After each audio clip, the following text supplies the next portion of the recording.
Привіт! Це подкаст «Коли все має значення». Мене звати Ангеліна Карякіна, і зі мною тут традиційно Наталка Гуменюк.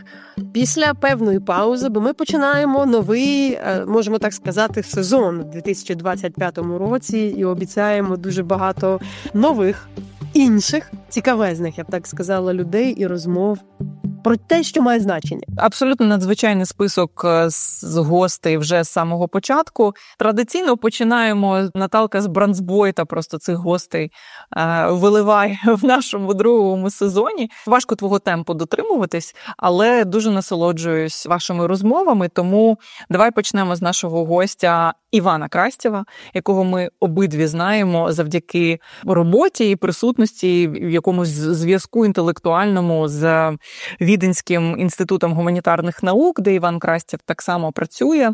Це відомий болгарський політичний аналітик, публічний інтелектуал, дописувач багатьох світових видань. Він переважно концентрується на європейських темах, на стосунках Європи з Америкою, багато критикує сучасну європейську політику. Наталко, на чому ви концентрувалися у вашій розмові? Вітання. Так, от Іван, він такий, от коли вважаєш інтелектуала, то так уявляєш Крастєва, знаєш, коли тобі кажуть це слово. З усіх дуже багатьох моїх навіть не знайомих чи колег, є певні люди, в яких дуже гарні відносини, окрім, він не просто публічний інтелектуал, він ще є радником багатьох, тобто він дає політичні консультації поза, скажімо так, медіа, і тому зустрічаються постійно, як не з прем'єр-міністрами і рештою, президентами.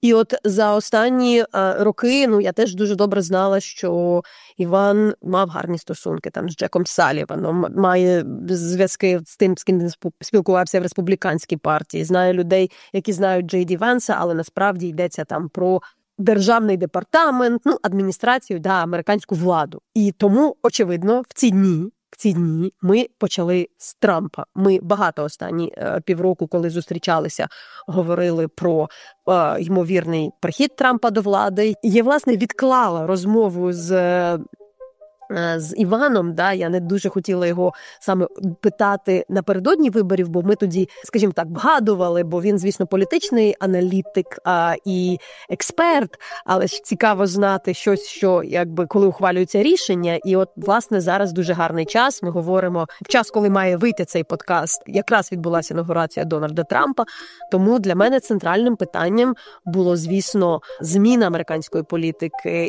і, зокрема, напряму щодо розмов Трампа з Путіним, цієї стратегії щодо вирішення питання російської війни проти України, якихось переговорів, переговорного процесу, якими це будуть переговори, чого чекати від Трампа, в чому є суть, що насправді відбувається. Це таке експертне насамперед інтерв'ю, і ми довгу частину розмови говорили про це. Хоча я, звісно, і попросила проаналізувати і політику Байдена щодо України, але це американські відносини, Америка в контексті України і Росії. Це домінуюча для нас, звісно, була тема, але не могла далі не продовжити говорити про Європу, тому що коли ти починаєш говорити про Америку і переговори, виникає питання НАТО, виникає питання Європейського Союзу, а там вже далі ти пішов в деталі. Десь треба, скажімо так, розпитати детальніше про Орбана, тому що Іван саме та людина,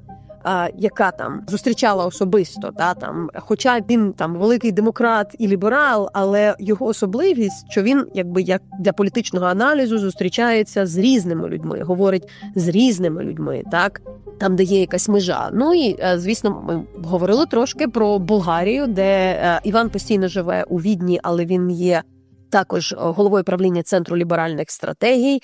В Софії він є болгарським інтелектуалом, хоча є таким міжнародним, тому ось це таке доволі широке коло, скажімо, болючих питань про геополітику, хоча, звісно, ми трошки зачепили і Україну. Коли Іван востаннє був в Україні, чи був він в Україні під час великомасштабного вторгнення? Багато хто з твоїх друзів і співрозмовників були тут і стали такими, знаєш, справжніми друзями. Що можна сказати про Івана, коли ви востаннє в Україні бачились? Іван, власне, не є там воєнкором, щоб їздити в країни, де відбуваються конфлікти, але йому близька ця наша країна, вона важлива. І він був гостем на моє запрошення, коли фокус-темою книжкового арсенала в 2023 році була тема «Коли все має значення». Так, я, власне, запрошувала його до дискусії про те, як Україна змінює світ. І я хочу також додати, що от є люди, які багато пишуть, багато, скажімо, говорять, там якось підтримують Україну на словах. Іван за своєю специфікою, він звучить інколи скептично. Але, як він завжди каже, я не такий осяйний песиміст, я насправді оптимістичний реаліст, так? І він, можливо, от є таке слово cheerleader, не є тим, хто підтримує Україну, аби просто це говорити на кожному майданчику, але він підтримує Україну, але просто, знаєте, не такими гучними якимись заявами, він радше аналізує. Але я хочу додати, він допомагає дуже багатьом українцям, тим, хто приїхав до Відня. Він, якби, окрім всього, ще має якусь таку, знаєте, людину, яка, коли там бачить людину, яка приїхала з зони конфлікту, скаже, як тобі допомогти? Це теж важливо. Я додам, що я точно знаю, що коли я там після війни вперше приїхала до Відня, в квітні 22-го року, якраз я тоді, в той день, встигла за день до цього купити оцю марку з кораблем, російським кораблем, який має підтримати. І от я точно знаю, що я її передала Івану. Іван її взяв і сказав, я сьогодні лечу в Вашингтон, я її віддаю Джеку Саллівану, от куди я її віддам.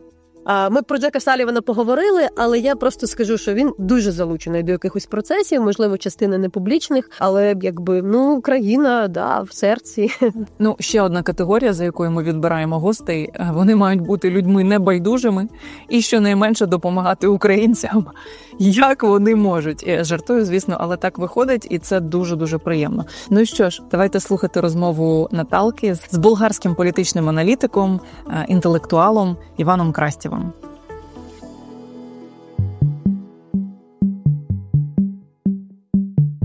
Ivan, great to talk to you. You say that it's a fundamental change, a kind of like Reagan type of the change from the historical perspective. He was there in 2016. He was just starting. He didn't know how government works. He was perceived as an aberration.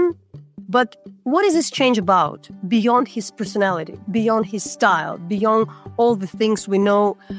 He's known, for being a very unexpected type of a character. But in terms of the politics, in terms of the change of the U.S. and the U.S. then in the world. Listen, many things have changed. First, in 2016, he came as a very strong protest candidate, but he didn't have a party with which to govern. Basically, he rented the Republican Party. Many of the Republicans, but also basically many outside of the Republican Party were seeing him as a temporary phenomena, as aberration to American politics. Secondly, he didn't want the popular vote. So there was not very clear legitimacy, and also there was not very clear agenda for what he wants to change. This is not the case now. And by the way, we said that about his personality also has changed. These last 8 years changed him a lot. He knows how power works differently or what does not work.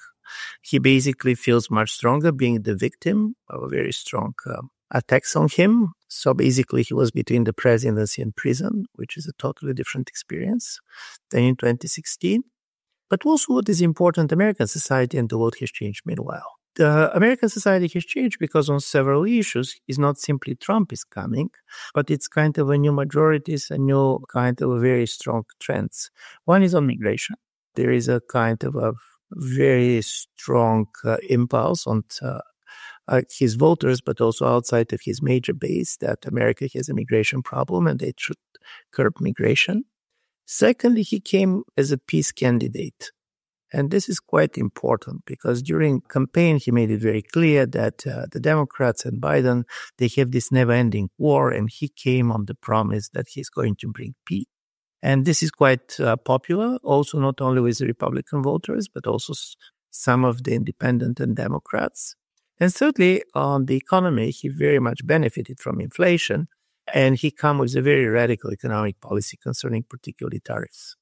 So from this point of view, this is also a change, and the world also has changed. When he came to 2016, there was not two major wars going on.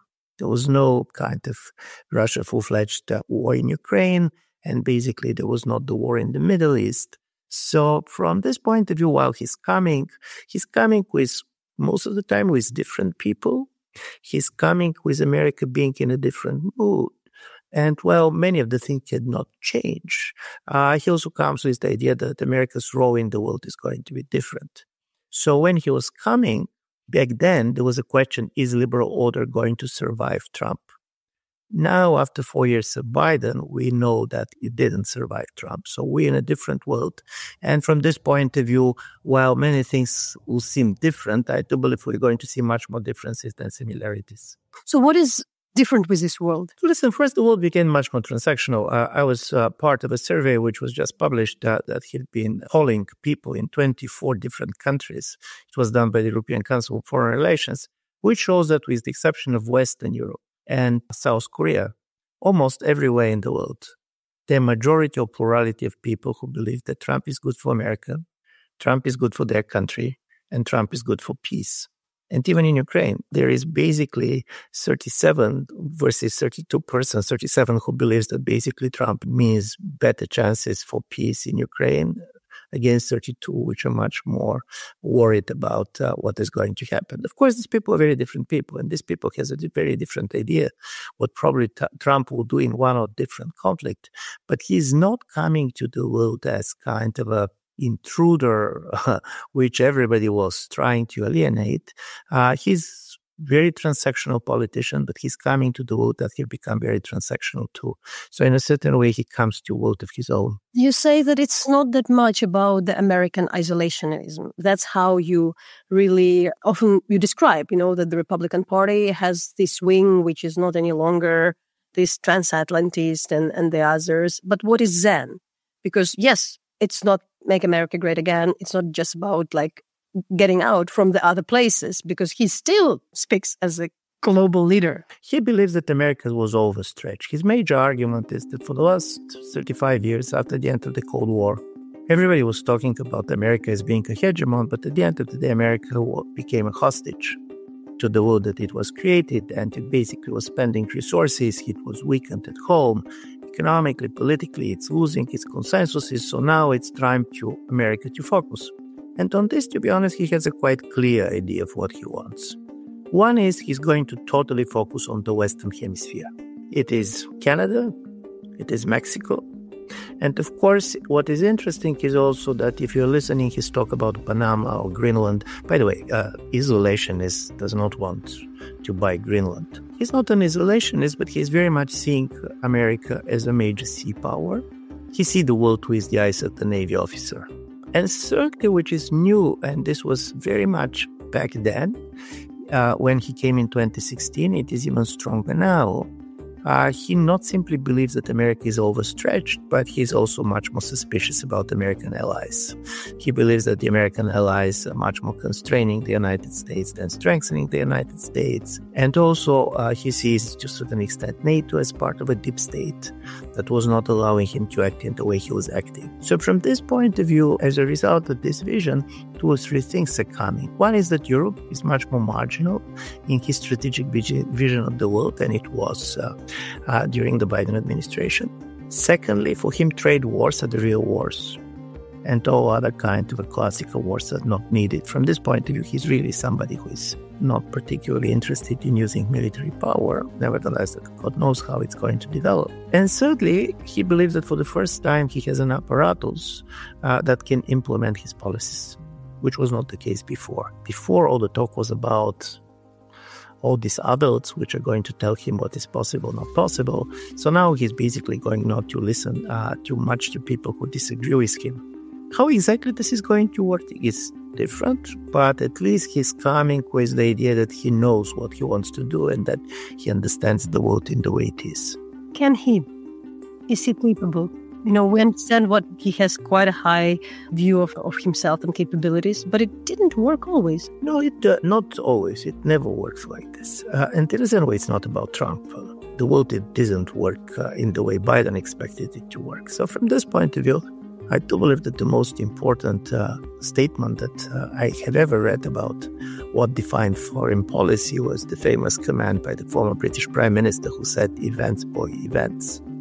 And from this point of view, things are going to happen. And depending on what is happening, this is going to push his reactions in one side or the other. So quite often, what kind of crisis is going to come first is going to define his policies. So while he has instincts, and why he basically is going to be extremely active. By the way, I expect in the first 2 months him to come with the 100 initiatives. And one of the things that he's going to do is overtaken by vote with oversupply of policy initiatives, trying to do things all the time, kind of overfloating others. But it is clear that first there is general constraints. He has interest, other has interest too. And certain things are going to work, other things are not going to work. What is very difficult to know is what is going to work. And as a result of it, we really don't know in what direction he'll go. Because, to be honest, I believe that he's going to do most of the things that he said he'll do. The only problem is we don't know what's going to be the reaction of foreign powers, what's going to be the reaction of American societies. And of course, this is going to change many things. Listen, to a great extent, many of the Biden's foreign policy was the result. They were, by the way, totally against what was his major strategy. Biden wanted to focus on China. Famously, Biden wanted to park Russia. You know, all his basically presidency was not about parking Russia, as you know. So from this point of view, it's very important what others will do and how he's going to react and how he's going to read what is happening. And from this point of view, of course, there is a much more uncertainty than just reading what he wants.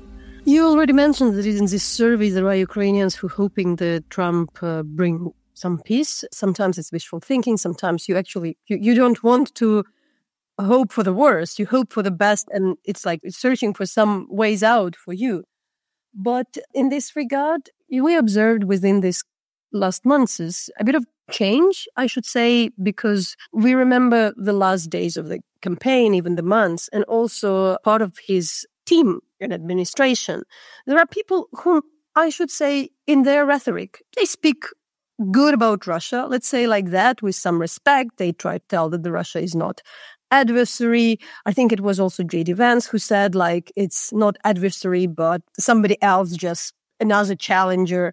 So there are these people like J.D. Vance. There are people who like Elon Musk write the things mocking the Ukrainian president. There is son of Donald Trump, who is just quite nasty regarding Ukraine. Then there would be the type of people who would look at his appointments in the team of the security advisors and State Department, that they're kind of more hawkish.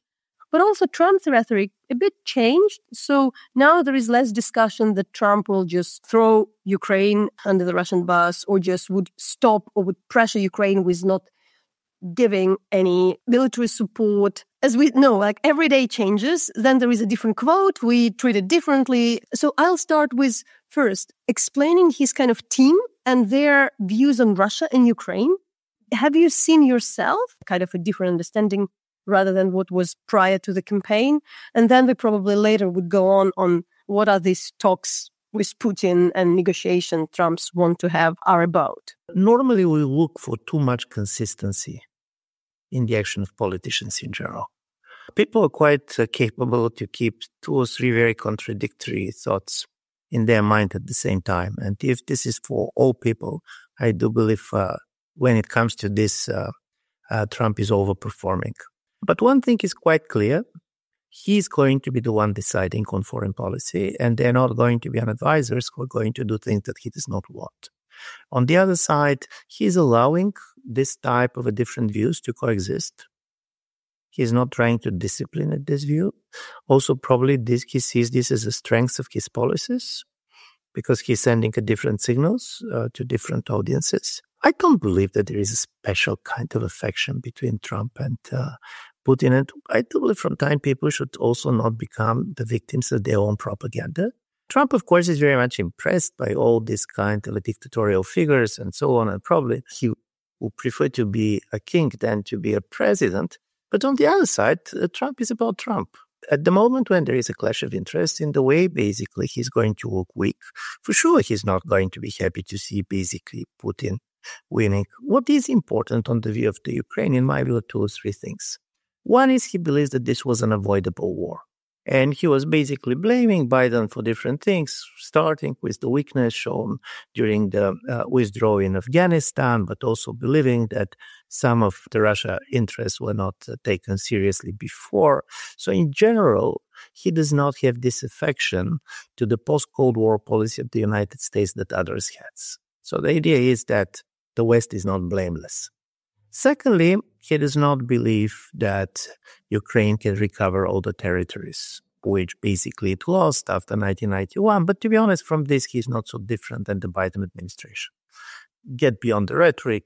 Thirdly, and here I do believe he's slightly more optimistic. He believes that basically, because he's the president of the United States, Putin immediately is going to see much more reason to make a deal. And here he probably goes to a very well-known psychological trap. He has met Putin before. He has talked to him. He believes that they have a relationship. What he's not understanding is that Putin that he has met and Putin after 3 years of war is not the same person. So we don't know. There was no kind of a personal relations. And also, of course, there is a lot of people around him who try to please him and who try to basically tell him that they can much easier have an agreement that they have. So from this point of view, he'll probably try different things. But there are 2 things that, in my view, are quite clear. He wants a certain level of settlement. He wants the war to stop. And by the way, this is not only about Ukraine, this is also about the Middle East and so on. He believes that for him, this is going to give him great credibility and this is going to be success and people are going to see him in a way. And secondly, I don't believe that he's going to see Ukraine joining NATO as part of any type of a settlement. But from there on, many different things are possible. I can easily see him increasing the sanctions, economic sanctions on Russia. And by the way, when it comes to, for example, particularly sanctioning Russian oil, probably he's going to be much more ready to do this than the Biden administration. Because Biden administration on one level wanted to sanction Russia, but on the other wanted to keep the price of the gasoline low. And thirdly, what is more important, to fight the climate change. While basically Trump is supporting the development of the oil sector within the United States. So for him, basically going after Russian oil, which is critical, by the way, is going to be much more easy because this is also going to open markets for the American oil companies. Secondly, on providing weapons to Ukraine, he can provide weapons to Ukraine, but for him, this is going to be an instrument for putting pressure and to get certain type of a peace settlement. But I don't believe that he's particularly ready and interested, if it's up to him, for long war. He really does not see the long war in Ukraine as of the interest to the United States. So the real risk with Trump is not that he's just going to come to Putin and say to Putin, I'm going to do what you want. And so I don't believe this. The problem is that if there are moments in which he can distance from the conflict, getting certain type of a temporary solution and then leaving it to Europeans, he can be tempted to do this. And this is going to be a risk. It's going to be a risk for Ukraine. It's going to be a risk for Europe too. I'm quite skeptical that European troops on its own can give the security guarantees that Ukraine is needing. And also European troops in Ukraine. And by the way, if you even want to monitor any type of a ceasefire process, you need a lot of troops. You need at least 60,000 in order to make sense. Listen, this is a very long border. This is not a UN mission. I will not be surprised if basically it can have a very strong provocation on the Russian side. And this can create a lot of problems and also this can create a major issue in Europe. One of the real issues is also that, unfortunately, Trump is very much trying to weaken Europe in order to have a stronger position when it comes to trade and other issues. And from this point of view, some of the actions of Musk and others go in the same direction that basically Kremlin also is doing. They're doing this for different reasons. They're not doing because they so much like each other. But for Europe now, Europe feels very much squeezed between the tweets of Musk and basically the sabotage and disinformation coming from Moscow. We started to talk about the solution. Of course, we here in Kiev, actually not that much in Kiev, but everywhere, keep guessing. You know, I'm talking to my editors in the US or elsewhere, and they all ask me to guess, ask everybody to guess, explain what are these discussions about, what are the solution. And what I understand honestly, and might be mistaken, so you know more, what is actually discussed? Because one idea was that so far not much is discussed. It's rather than explaining what's going on, what is the Ukrainian kind of position, what is the position of Russia, what Ukraine needs, is not like a particular modality which is discussed, membership or neutrality, or putting all what you said now about like possible troops to monitor or guarantee the ceasefire. Is it really a part of the discussion already, or is it something which are just analysts and pundits coming up trying to see something? Because we have a leader who wants to have a solution. So we don't see, honestly, like a clear way how to do that. A lot of people are just offering an options. But are these options really on the table already? Or do we know if anything is on the table?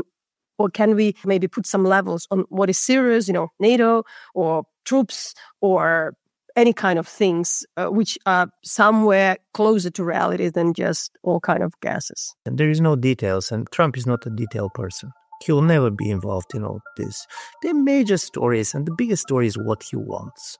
And on one level, of course, he wants peace, but on the other level, he wants peace that is going to look like an American victory, and this peace as an American victory cannot be just basically the destruction of Ukraine. There's certain things that he does not believe in. As I told you, one is, of course, he believes that this idea of maximalization, recovering territory is unattainable, which does not mean that he's ready to recognize the territories that Russia is controlling as part of Russia. This is a totally different game.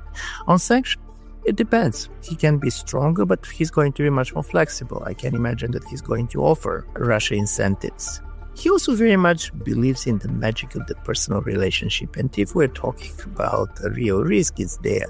It's quite important when the meeting with Putin is going to take place, if there's going to be a meeting, because it is one thing that you go for a meeting when basically you already know exactly where you go, or you go to a meeting in order to have a kind of a symbolic victory and everything else is kind of quite open. First of all, Russians are not interested to make Trump the hero of peace. So let's start with this. They believe that they have strong position on the ground and that they can push for more, so they're not going to be an easy negotiators for him.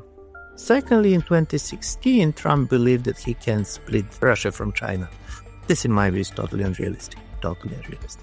It's not simply on the level of the leadership, but what we saw also in the survey that we did and that I referred to, both quite a lot of Russian population and Chinese population perceive each other as an ally.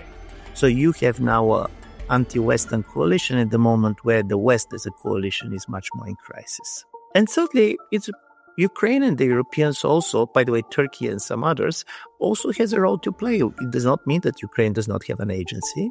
He's going to talk to the Ukrainian leaders.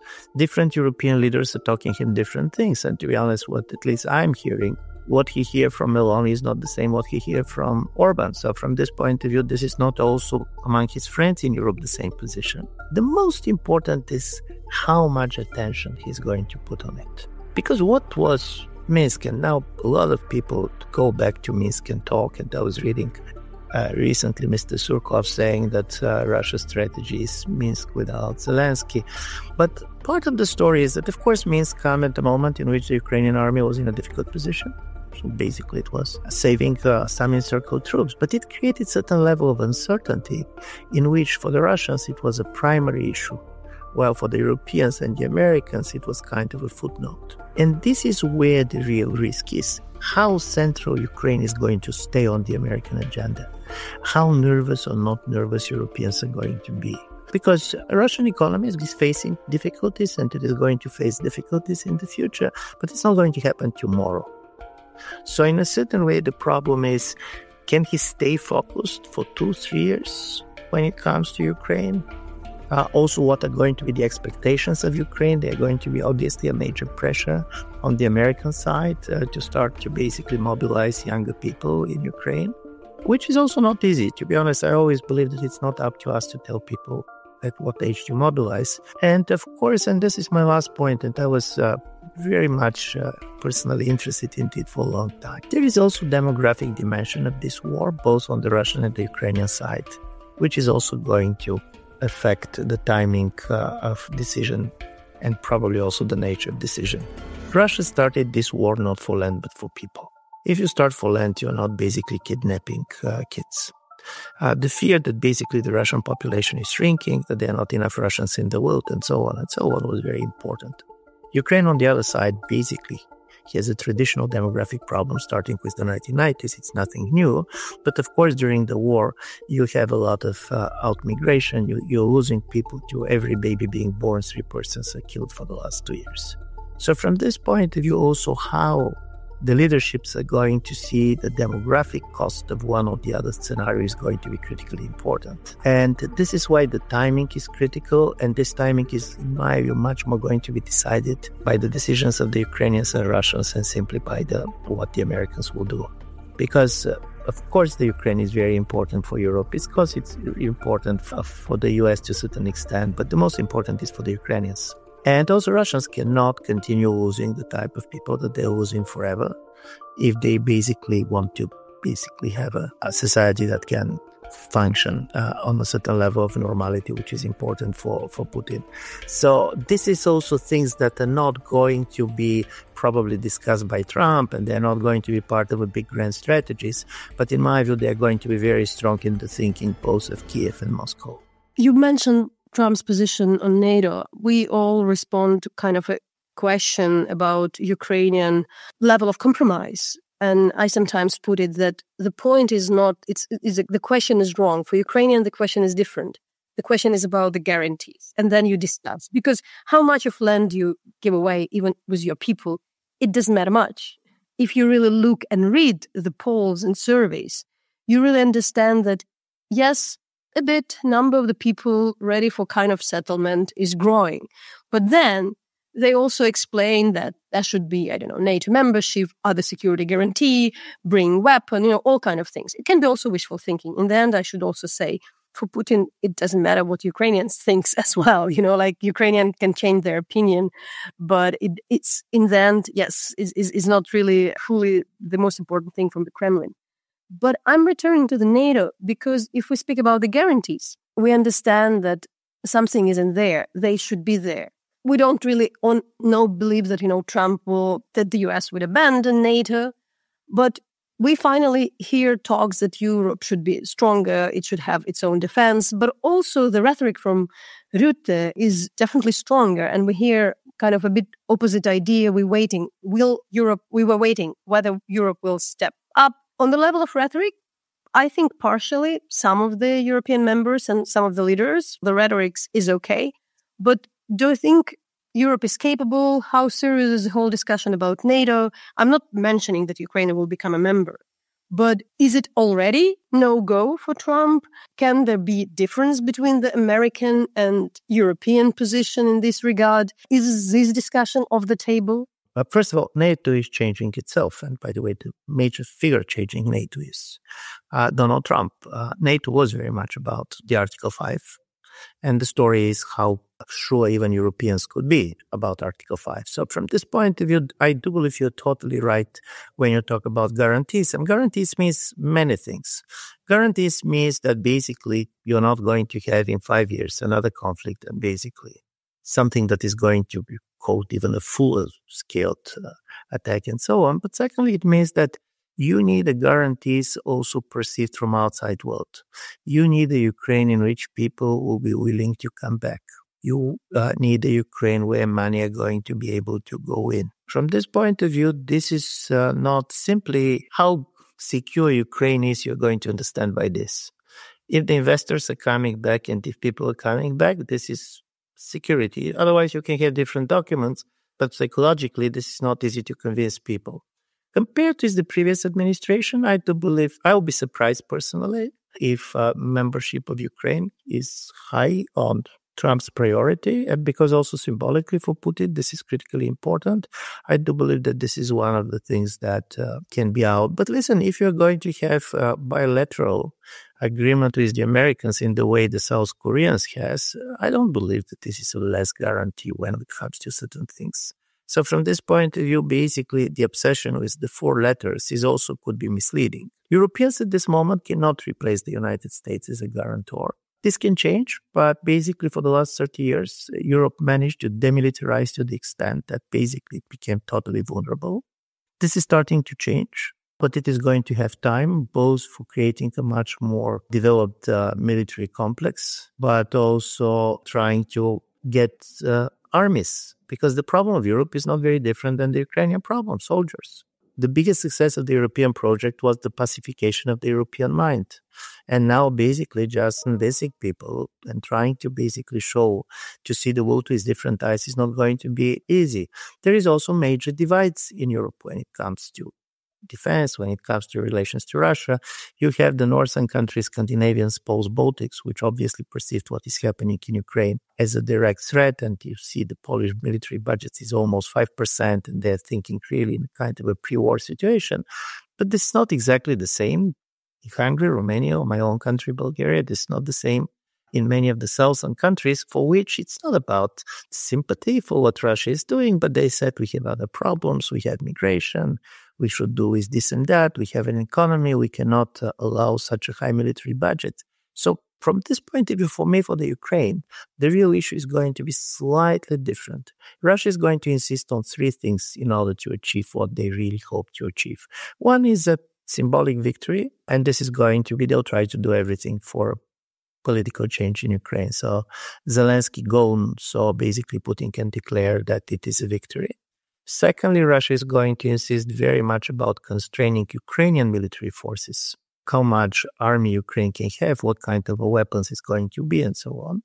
And I do believe that here Trump could stay behind Ukraine.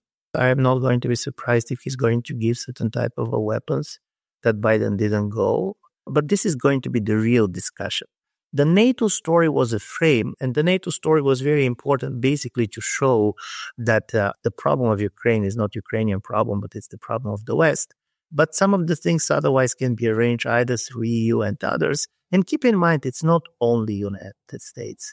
There are many European countries which, for different reasons, are not going to be particularly keen of getting Ukraine in a short term in NATO, regardless of what they say. Even countries like Poland. You see that the major candidate of, for example, peace, declared as part of his campaign that Ukraine should not be in NATO and the European Union. So, in my view, this is going to be also the major challenge when it comes to the Ukrainian leadership, to negotiate, not simply understanding where others stand, but to get maximum real guarantees and not simply kind of a token symbolic policies. But when we speak about the guarantee, I should probably clarify, for the Ukrainians is really nothing but the strong army and the weapon. And I also say we speak in the terms of the demographics. The Ukrainian argument of some of the Ukrainian military experts is really that the point how this war is fought for the last year, it's on the expenses of the paratroopers. And the problem is with a bit different type of weapon. You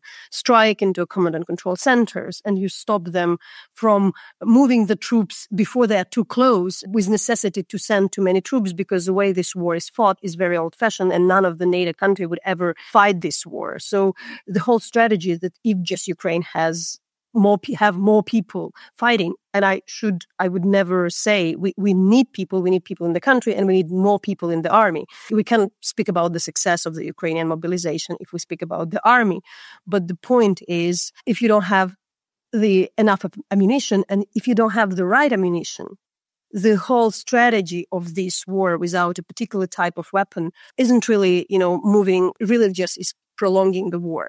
So these security guarantees for Ukraine are more really about the hardware, like software and hardware, rather than manpower, which is also important. And this demilitarization, Moscow doesn't want to have. Yeah, no, I'm sure that Ukraine is never going to accept basically being demilitarized, because then you're never going, and you're going to be right not to accept that your basically security should be guaranteed from outside, because you tried this once with the Budapest Memorandum and it didn't work. On the other side, I do believe also, because in my view, in moments like this, it's quite important, and we could be wrong in our analysis. I mean, I could be wrong in my analysis. But there's certain things also to try to get them, at least what we believed is right. Trump has a genuine fear of the World War III coming. This is not a rhetoric only. There is quite a lot of people around him, Musk being one of them, with a quite apocalyptic mind. And listen, Russia is a nuclear power, and this is not going to change. And there was quite a lot of now data that in the late summer of 2022, when the Ukrainian army basically was really starting its successful counteroffensive, there was a lot of intercepted informations that the Russians were seriously discussing, making a point through the tactical nuclear. So from this point of view, they're going to be this fear, and this fear is present in the Trump thinking. By the way, interestingly enough, this is present also in the thinking of the American public as a whole, because when in our survey, 52% of the Americans basically saw Trump as a bigger option when it comes to the Russia-Ukrainian conflict against 22% on the other side. So this kind of a catastrophic fear about the world that we're moving into the direction and something really bad can happen, and it can happen also by accident. Because don't forget, we're not talking about Israel, Palestine in the same way, but in a certain way, Israel is another nuclear power. And you have the Iranian issue, and so on and so on. So from this point of view, Trump will do everything to show that he can bring certain type of a de-escalation. And this is deep in him. This is not about sympathy to Putin or his authoritarian tendencies, which are real. This is about his view of the world. What is Musk's meddling about Europe, and how would you describe the state of Europe today? I'm also saying the people I wouldn't expect, I would talk to Ukrainian, theater director, and he will start the discussion about, elections in Germany, far right in France, and all kind of the things. And Musk, speaking about the prime minister of UK in the way he does. So what is the state of Europe? Is it really would be the rise of the right? You mentioned there are different reasons, and the Europe is kind of squeezed between Elon Musk tweets and, the Kremlin propaganda. But what impact it has on real life and might have? Listen, we'll know more after the two critical elections that we're going to have in the first half of the year, which means the German elections and the Polish elections. But the story is, listen, why exactly Musk is doing what he's doing? It's difficult for me to guess. Don't forget that he's a newcomer in this game, and also as a type of a personality, he's very different than type of politicians, including Trump we're talking about. Let's put it like this. Musk is a gamer.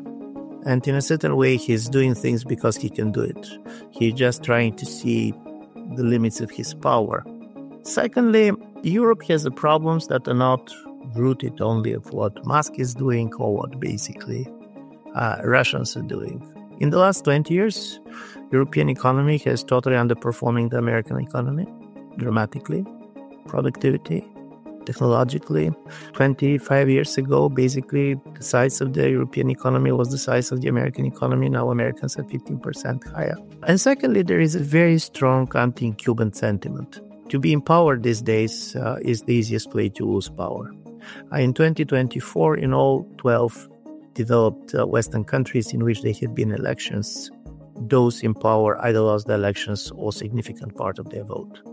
So from this point of view, they're coming into Europe, which is already quite unstable, and there is a move to the right, and the major reasons, and it's different from country to country, but it's basically inflation and immigration.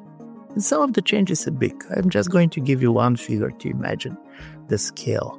Now, if you see the number of the foreign-born as a percent of the population of Austria, this is a high percent than the percent of the foreign-born in Canada. In a certain way, demographically, for different reasons, some of them very positive, some of them basically was because of the European Union free movement of people in the EU, but it is also because of immigration and others. European societies work very differently in the way they had been working before. And for many people, this change is scary, and they're trying to look how to reverse it, and they go to the far-right parties, and what the far-right parties are going to do, we don't know, because when we say that this strong anti-Cuban sentiment, it's not only against the center and the left. In the case of United Kingdom, the conservatives, basically the Brexiteers, swept out of power on the last elections. But you have this protest movement. Europe is not in a sense of a kind of a self-confidence. Europe is divided. There are European countries and European parties which see the world differently. People like Mr. Orbán or Mr. Fico have strong views, including on Ukraine. And some of the parties that basically Musk is supporting are closer to these leaders than to where, for example, European Commission stands. So for the next 3 or 4 years, Europe is really going to be preoccupied by the internal weakness and kind of the internal struggles. And this is why, while some of the countries are going to probably be very much focused also what is happening in Ukraine, I don't believe that European unity should be taken for granted. And here comes these 2 elections that I mentioned. If AfD is going to get more than 20%, 22, 23, it will mean that probably the Musk tweets has some effect. It's quite possible that they're not going to go over 20%, and then it turns out that probably Elon Musk is less powerful than he believes. Poland, the same. In a certain way, for the moment, it's not clear how active Musk or Trump are going to be. Nevertheless, there is expecting a trip to Poland in April. But obviously, there's going to be an attempt on the far right to go against the governing coalition in Poland. And if basically Trzaskowski is going to lose the elections, this is going to be a strong message. As I said, the major opposition candidate already defined as part of his presidential campaign that Ukraine should neither enter NATO nor European Union. So from this point of view, Ukraine is becoming part of domestic politics, but funnily enough, it also, and this is not a good luck for Ukraine, it's becoming also a kind of a symbolic politics. For some of these politicians, Ukraine is not the major issue. They're much more trying to distance themselves for the governing parties and governing elites. And because they believe that there is an anti-war sentiment in different parts of society, they go there. But all this is going to affect also the governing parties, because the governing parties, and Scholz was a great example of this, became scared of these anti-war sentiments. So as a result of it, they're doing less than they could have done. But for example, if they're going to be a coalition, particularly between CDU and the Greens after the next elections, then you can expect a much stronger support for Ukraine. And with people like Orbán, is there any, not like change, but maybe you would explain, yes, Orbán was expecting him being, the guy who could be the pathway to Trump for a lot of Europeans, but also he's the one who's talking to Chinese. But we also saw that we treat Orbán very often like a clearly pro-Putin and pro-Russian, but he's still somewhere in the Brussels. And you say that I'm not trying to explain how Ukraine can work with this type of people, to what extent we are frightened by them. Is he balanced by Meloni, or could be a different type of the conservatives who are coming? It's hard to expect anything good for us from AfD, for instance, yes, but Meloni is different. And Ukraine tries a bit to play this game, or navigate, let's say like that. It's not a game for us any longer. What is Orban's position now? He's not so, now looks like the only one in Europe talking to Trump. Viktor Orbán supported Trump very early on. In 2016, he supported Trump before most of the Republican governors did it. He invested quite a lot with the relations with Trump and the Republican MAGA movement when they have been in opposition. So from this point of view, he created a network, and underestimating his influence is going to be wrong. Secondly, obviously, he wants to position himself as a kind of an unofficial special envoy of Trump on the Russia-Ukrainian relations, claiming relationship also with the Russian side, because don't forget, he and Fico are the only European leaders that have seen Putin for the last 3 years. But if you want to basically understand what is Hungarian strategy, it's enough to simply read a very important speech that Orbán made in the summer of last year. And there are 4 major points which I'm summarizing, but it's really worth reading the speech. It was pronounced in Transylvania. Every summer he's making this speech, and it was very geopolitical and, by the way, very well articulated. So his major argument is he basically sees the world also as a result of the war in Ukraine. And by the way, there he recognizes the resilience of the Ukrainian society and Ukrainian nation. So he's not blind to the fact that Ukraine showed a strong kind of willingness for sovereignty and readiness to sacrifice. But in general, he sees the East going up and the West going down. So this is the first point of him. The second point is he believes that Trump is not particularly interested in Europe. Because of it, Orbán does not see this also as a major issue. In a strange way, he believes that, and I do believe he's right, that Western Hemisphere is going to be at the center of the Trump's interest, but he does not see the decoupling between Europe and the United States as a tragedy. And this is very much to the fact that Orbán does not, by the way, want disintegration of the European Union. He wants to keep the economic European space functioning, because otherwise Hungary does not have any meaning in the world. But of course, he is against any type of a political integration, and he's against any liberal agenda of European Union. But his major bet is on China, not on Russia. He basically believes that Hungary should be the gate through which the Hungarian money should enter Europe. And by the way, he's working in this direction. In the last 2 years, the Chinese investments in Hungary are higher than the investment in France, Germany, and UK taken together. As a Bulgarian, we coming from Central and Eastern Europe, always try to persuade the Americans for the last decades that, Europe matters and Eastern Europe matters. You can think about the bigger word, but you say that, like Asia is a central stage now, not for the US, not Europe, neither culturally nor strategically. I'm not trying to explain you why China matters, why Asia matters, but rather, what is then our way? We want to have European integration. For Ukraine, it's aspiration. It's an important part, because what I also hope that despite the formal status, Ukraine is already bounded by the European economy. Everything which, during the time of Yanukovych, mattered, the connection to the Russian economy, is gone. It's literally doesn't exist, even energy system. So Ukraine is in the European market. So we wouldn't really think any longer about choices. But then if we understand that there is this, let's say, economic or political decline of Europe despite its land of prosperity and the freedom compared to the rest of the globe, honestly it is, what do we do? How we try to not persuade the world that Europe is more important than Asia, but live in this world where things has changed, and not trying just to pity and return to something, like when, Central Europe was so important after Second World War. Just accept it and...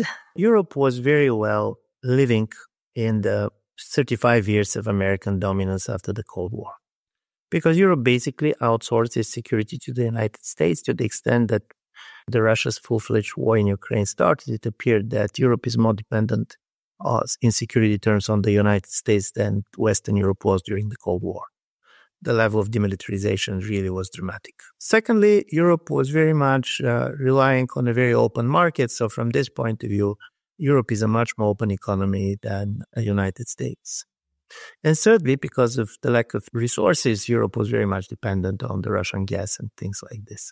The major paradox, and this is the weakness of all this kind of a nationalistic right, is that most of these people are really very nostalgic for the classical pre-integration nation state. But the story is that European nation states, even France and Germany, are so small that in this new global world, they're going to be totally insignificant. If you're going to ask me, can Bulgaria has a role of its own if Europe is going totally to disintegrate?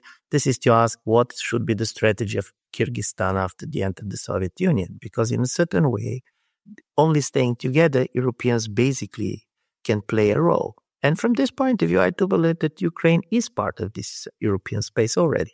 Europeans are moving into countries in a certain way. Nevertheless, of what we're talking about, how slow we are to deliver weapons and others, we're doing this. And also for many Europeans, what is happening in Ukraine is also their personal concern. So this is not something to be taken for granted even 10 years ago.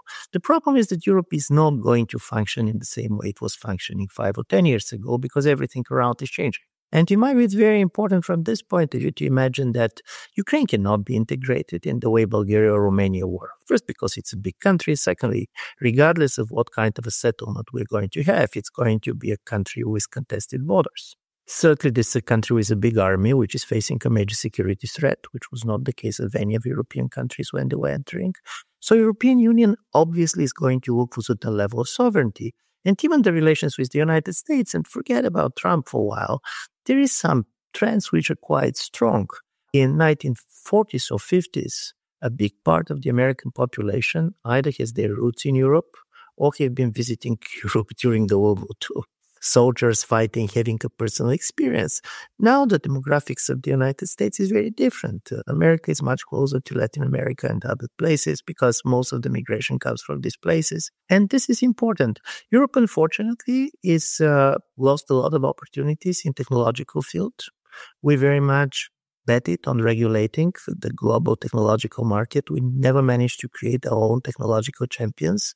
And from this point of view, we should choose between the Chinese and the American technological sphere.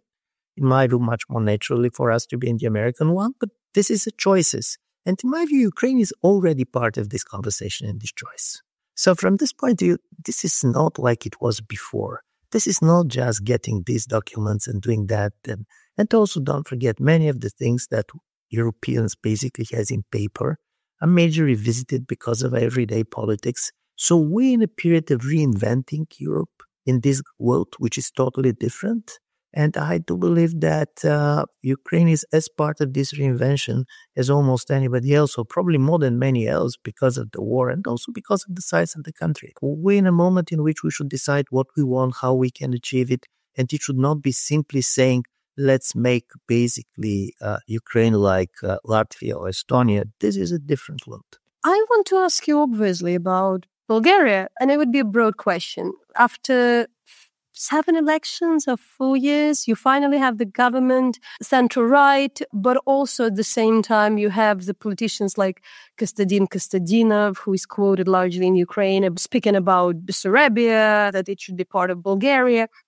But I would ask to give a bit more explanation of the Bulgarian role in this war for Ukraine. I remember, thank you so much for the invitation when I was in Sofia for the lecture at the Center for Liberal Strategies. I met like these incredible people, you know, the Bulgarian intellectuals who are absolutely supportive of Ukraine. And also we know that in terms of providing some weapon and doing some things and hosting the Ukrainian refugees in the coast, I had seen more Ukrainian cars than any other cars in there. But at the same time, the pro-Soviet sentiment, which translated into pro-Russian sentiment, is more obvious from the pages, from the, narratives. So I think that there is this duality that Ukrainians sometimes see Bulgaria as, as the country which is not that clear on support of Ukraine, like Poland or like others. At the same time, we wouldn't call Bulgaria pro-Russian because you have the diversity in the politics. So maybe it's a good chance for you to explain what this government is, what those figures like Kostadinov are, what do they matter, and also what we can expect sooner from Bulgaria's Ukrainians. As I said, always start with the fact that people can have more than one thought, very contradictory in their mind. And the story is the following. Bulgaria first is having a government, which is already a news. A regular government, as you know, we are not quite good at doing this recently. This government, of course, is a kind of a big compromise between different parties, and the most important was that people understood they should be a government, but we're not going to expect any major change in our foreign policy. The leading party, GERB, basically have been very supportive for Ukraine, but this support is different, and I'll start with something that is also based on the polls. Already 1 year after the war, when for the first time after this phase of the war, after the ECFR started polling, we saw something interesting on the map of the public opinion.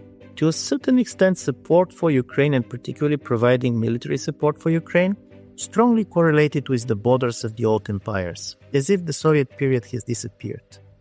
Countries that have been part of the Russian Empire, Poland, Baltics, but Finland, were much more supportive and much more ready, basically, to give weapons to Ukraine. Countries that have been part of Habsburg Empire have been very divided. Czechia was very divided, Slovakia, and by the way, countries coming from the Ottoman Empire, Bulgaria, Serbia, Greece, were much more kind of Russia-friendly, and their major story was not so much that it was huge support for Putin. Nevertheless, there is a support for Putin, around 20% of the population, but it was the war should start. It's much more tendency to blame the war on the West. The West is the one, they didn't stop the war, and now basically Ukrainians and Russians are fighting. I do believe that this is much more anti-Western than pro-Russian, because also don't forget, never in its history Bulgaria was so integrated in the West. Probably 1.5 million are living in Western countries. This was not Bulgarian history before. But Bulgarian population is unhappy with many of the political developments, and they have very good reasons to be unhappy with this. They had the feeling that the country basically has lost its significance. Young people are trying to leave. We are losing population. And all this is translated in a certain type, particularly of anti-American sentiment, and this anti-American sentiment refers to what is happening there. If you are going to see the view of the Ukrainians living in Bulgaria, you're going to see that people have sympathy. And people have the sympathy because they understand and basically because they identify these people going through war and others. But you don't have these anti-Russian sentiments that you have in places like Poland and others. And you're never going to have it also because historically Bulgarian nationalism was always anti-Turkish, not anti-Russian. We have been part of the Ottoman Empire, not of the Russian one. So what I expect is that because of this situation, people like Kostadinov and others, they believe that this source of anti-Western sentiment are very important for the electoral base. So they're betting on this, while other parties are trying to push the Russia-Ukrainian war slightly, much more on the margin, without changing the policy, and particularly supply of weapons. Because what is also going to come to you as a surprise is that Bulgaria is number one country in European Union when it comes to military-industrial complex being part of the GDP. We have 1.5%, almost one-third of certain shells that Ukraine is using is coming from Bulgaria. This is the legacy of the old Warsaw Pact military-industrial complex. So you have this. And also I can imagine also quite a lot of cooperation in energy sector and others. But Bulgaria is never going to be Poland. And also Bulgarian history is not Polish history. But to believe that Bulgarians basically are simply cheering for Putin, it's not true. But people also fear war. And that when I talk about confusion, I'm going to give you the concrete story of some colleagues did interviews in already the first year of the war. And this is a profile of a person. He's an owner of a small hotel on the Bulgarian Black Sea coast. He personally took care of a Ukrainian family. He was paying for this, he's covering, he's hosting them. He basically normally is voting for the center-right forces. He totally dislikes Putin. But on the other side, he believes that Bulgaria should not give weapons because he was afraid that Russia is going to win and then we're going to be in a weak position. But at the same time, he was against the position of the president who said that we should not give weapons because he believes that it's morally wrong. So this is the same person. And from this point of view, people are confused. In many places of Europe, people want the war to stop. Many people feel also very sorry for Ukrainians being killed. It's this strong combination of a long history, people's fears, a lot of propaganda going on. Don't forget that particularly for the older part of the Bulgarian population, we speak and read Russian language, which means that you're basically getting probably access to much more to the Russian propaganda than many other places. But this is the country. The country is not going to change much. But I am sure that Bulgaria is not going to be the biggest problem of the Ukrainian politics, regardless of what is happening. From time to time, we're a mess, but we are not exporting mess. You meant this, maybe sometime anti-Americanist sentiment or distrust, but I want to have a chance because I didn't want to have it in the first part of the talk in the beginning because we were trying to speak about the future. I didn't want to, speak too much about the past. But I know you know well Jake Sullivan. You even know some kind of new people like Vance. But I want to tell a bit more about them, but also how you see the Biden strategy. Also, Sullivan was important to it. You mentioned the term parking. You're parking Russia. When you really, read now Bob Woodward's latest book, The War, you really see that there is also the level of what that administration didn't do. There is a discussion about, despite Biden is the veteran of the foreign policy, it kind of didn't work fully. He's also concerns about, nuclear war, the red lines on NATO. So I asking more about the Biden's legacy, but also the role of the particular people like Jake Sullivan. What would you tell? For a lot of Ukrainians, he's kind of a scapegoat, the guy who didn't want to do this, who didn't want to give that, and shortly mentioned J.D. Vance later. No, listen, first, Vance I have not personally met ever. I know some people around him. But listen, this is a much more complex question. And I'll start with the fact that it's normal in politics. You try to find a simple solution and blaming this or that politicians. For example, there was a lot of talk about the legacy of Merkel, about Minsk and about Nord Stream 2. To be absolutely honest, for me, Nord Stream 2 never was a big issue. The biggest problem was two. One was the lack of the increase of military budgets after the annexation of Crimea, which means that the German chancellor didn't recognize the situation as a situation which was very much going towards the war. Because why Nord Stream 2 is not a problem? Because you can close it or you can bomb it as we saw it in a days, but you cannot increase the military budgets in minutes. And there was a decade lost And this decade loss really had a major impact on what you can do and what you cannot do. One of the kind of a dirty secrets of the last 2 or 3 years is that one of the reasons Ukraine didn't get many things is that the West didn't have them. And we're not talking about the very high-level weapons and so on. Secondly, when you go on Jake Sullivan, by the way, is an extremely strategically minded person. And from this point of view, when the Ukrainians see this, they believe that Ukraine is the only thing that matters. But for the National Security Advisor of the United States, there are other issues. And Jake Sullivan was convinced, and this is going to be the same with this administration, this is going to be the same with Vance people, and I would say something about this. They believe that the major rival for the United States is China.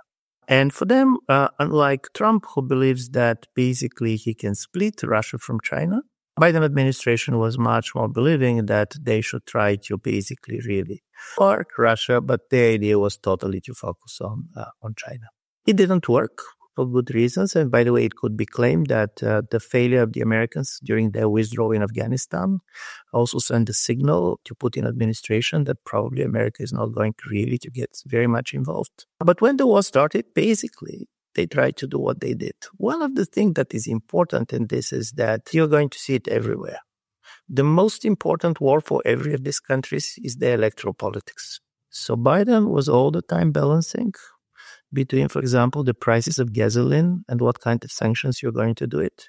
Believe me, this is going to be the same in every democracy. When you're taking certain decisions or not, you try to see how your public is going to react to this. One of the things that, in my view, was a major difference in the way, basically, Ukrainians and Sullivan was seeing the world was that he was much more prepared to believe that under certain conditions, Russia can really go rogue and try to do things, including nuclear.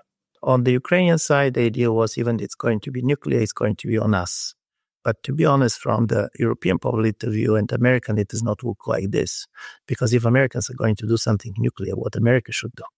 What about this famous Article 5? What you're doing, it's not about Ukraine. So from this point of view, I do believe that their legacy is not as rosy as basically Biden summarized in his last speech. But probably their choices were not as easy as some people believe. Also, what was interesting is that they did several things that were quite interesting. For example, the decision of Burns to try to declassify a lot of information before the war, trying to basically convince the Russians that America knows so much that they should not start the war, was a very interesting and unprecedented move. It didn't work. But don't forget, back then, it was President Zelenskyy and the Ukrainian government which were convinced that the Russians will not attack.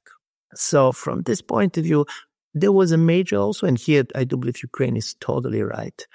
Many people in the West, and I do believe also in the United States, before the war has adopted very Russian view of the capacities of Ukraine, the capabilities, how capable Ukrainian army is, how capable Ukrainian society is. And this was the major, in my view, event for the last 2 or 3 years. Because while American intelligence was right that Russians are going to start the war, they were wrong how long Ukrainian can resist. So from this point of view, it also means that there's certain things that you're never basically going to be able always to predict. There's certain things about the morale of the people that you're not going to learn simply by surveys and so on. And quite often, this is the result of one gesture of a political leader that managed to mobilize, or one failure and this and that. And this is politics. I can imagine that for good also tactical reasons, the Ukrainian leadership will go very much criticizing the previous Biden administration. But they should, when they think seriously, they should know that probably many of the things that they have been expecting were not going to happen anyway. And when it comes to Vance, listen, many people around Vance, which I have been talking about, believe that America overstretched. As one of his advisors put it to me, America is like Britain at the late of the 1940s. We should choose between being a welfare state or being an empire. So from this point of view, it does not mean that they're pro-Russian or anti-Ukrainian, but their major message is we're taking care about everybody in the world who is going to take care about America and about Americans. So they're much more domestically centered. And of course, this has an appeal. But when they empower, these people are going to understand that withdrawing from the world is more difficult even than basically expanding your power. Ivan, to finalize, you sometimes say that you're not this kind of pessimist, but rather realistic optimist. And in terms of the war in Ukraine, also says that, Europe speaks about the war in terms of defense budgets. We speak about the people's life. And that's why, there is this misunderstanding. But you mentioned the morale. You had been in Ukraine not last year, but a year before, in 2023. And I do understand you talk to a lot of Ukrainians who are in Vienna, where you based most of your time. You talk to the others. And I do see you kind of speaking more about the problems with demographics and, the mood. But still, when you speak about the people and always stressing that it's people who are fighting the war in the end. What are your thoughts about current state of affairs? So I maybe want to move you a bit from this idea of the being pragmatic, speaking about the borders and negotiations and the positions, but rather of this moment of history and also Ukraine, you understand today, and also still its role for Europe, the understanding of maybe not the pragmatic interest, but rather the issues connected to the values, but also the future, but what is at stake?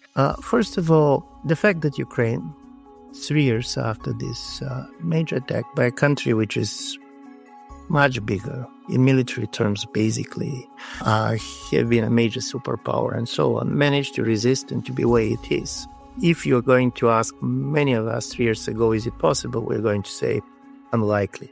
So there is a miracle, and one of the things that basically we all should realize is that what have been achieved is something that is really amazing. At the same time, and this is my always fear, is that because people underestimated dramatically the potential of Ukraine, the morale of the people, then we went to the other extreme, believing that basically Ukrainians can live with anything. 3 years of war, what I'm seeing is that Ukrainians are standing, but it's exhausting society. And it's normal.